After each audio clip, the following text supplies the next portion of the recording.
লক্ষ্মীপুর জেলা ছাত্রদলের নবগঠিত কমিটিকে স্বাগত জানিয়ে বৃষ্টিতে ভিজে আনন্দ মিছিল করেছে নেতা কর্মীরা। রোববার ৩ মে বিকালে উত্তর তেহমুনি থেকে মিছিলটি শুরু হয়ে শহরের প্রধান প্রধান সড়ক প্রদক্ষিণ করে। পরে জেলা মডেল মসজিদ প্রাঙ্গণে এসে নতুন কমিটির নেতাদের ফুলের বালা দিয়ে বরণ করা হয়। এ সময় নেতাকর্মীরা আনন্দ উচ্ছ্বাসে মেতে ওঠেন।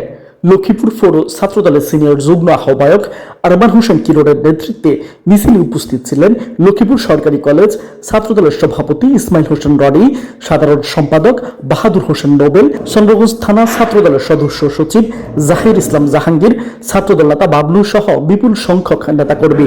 মিছিল শেষে জেলা ছাত্রদলের নবনির্বাচিত আহ্বায়ক আবুল বারাকাত সৌরভ, সদস্য সচিব হাসিবুর রহমান অবি সহ অন্যান্য নেতাদের ফুলের বালা পরিয়ে বরণ করে নেয় নেতাকর্মীরা। ছাত্রদল নেতা আরমান হোসেন কিরণ বলেন, জেলা কমিটির নেতারা অত্যন্ত দক্ষ ও বিচক্ষণ। বিগত আন্দোলন সংগ্রামে রাজপথে তাদের উল্লেখযোগ্য ত্যাগ ও ভূমিকা রয়েছে। আনন্দ মিছিলের মাধ্যমে আমরা নতুন কমিটিকে স্বাগত জানিয়েছি। তাদের নেতৃত্বে আগামী দিনে ছাত্রদলের প্রতিটি ইউনিট ঐক্যবদ্ধভাবে কাজ করবে।